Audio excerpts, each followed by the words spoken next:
Rajkiran landing changes in agriculture प्रकरणी सांगलीत बंडखोर सेना पक्षाची तीव्र निदर्शने, सखोल चौकशीची मागणी. 11 मार्चला पलूस पोलीस ठाण्यावर मोर्चाचा शिवाजीराव आवळे यांचा इशारा.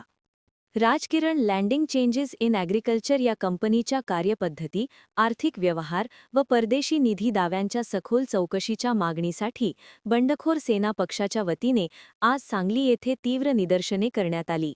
कंपनीकडून करण्यात आलेल्या सार्वजनिक दाव्यांची अधिकृत कागदपत्रांद्वारे पडताळणी व्हावी या मागणीसाठी आंदोलन छेडण्यात आले. आंदोलनादरम्यान कंपनीच्या परदेशी निधी प्राप्तीच्या दाव्यांबाबत बँक प्रमाणपत्रे, नोंदणी तपशील, आर्थिक अहवाल, कर व लेखा परीक्षणासंबंधी कागदपत्रे तात्काळ जाहीर करावीत अशी मागणी करण्यात आली. संबंधित कागदपत्रे अद्याप सादर न झाल्याने गुंतवणूकदारांमध्ये संभ्रम व अस्वस्थता वाढत असल्याचे आंदोलनकर्त्यांनी नमूद केले. काही गुंतवणूकदारांनी शेती गहाण ठेवून, सोने तारण ठेवून किंवा कर्ज काढून गुंतवणूक केल्याच्या तक्रारी पुढे आल्या आहेत.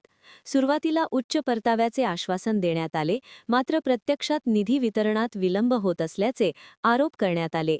त्यामुळे कंपनीच्या संपूर्ण आर्थिक व्यवहारांची, गुंतवणूकदारांकडून स्वीकारलेल्या रकमेची तसेच संचालक मंडळाच्या अधिकृत नोंदींची सखोल चौकशी करण्याची ठाम मागणी यावेळी करण्यात आली.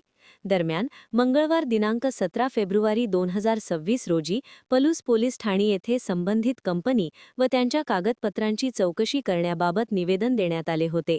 मात्र अद्याप कोणतीही ठोस कारवाई न झाल्याने बुधवार दिनांक 11 मार्च 2026 रोजी पलूस पोलीस ठाण्यावर लक्षवेधी मोर्चा काढण्यात येईल असा इशारा शिवाजीराव आवळे यांनी दिला. या आंदोलनात शशिकांत वायदंडे, दयानंद आवळे, कुमार वाघमारे, डॉ. राजेंद्र खांडेकर, विशाल मोहिते, सिंधुताई तिरमारे, नारायण गाडे, नागनाथ देसाई, लक्ष्मण माळी, आलेश नांगरे, सुरेश आवळे, अभिषेक भंडारे, भालचंद्र दबळे, ओम वाकसे, नितीन कोळी, प्रवीण भाळके यांच्यासह कार्यकर्ते मोठ्या संख्येने उपस्थित होते. दरम्यान आंदोलनास पोलिसांनी परवानगी नाकारल्याने आंदोलनकर्त्यांनी तीव्र निदर्शने करत जोरदार घोषणाबाजी केली. महान कार्य न्यूजसाठी सांगलीहून विकास कांबळे.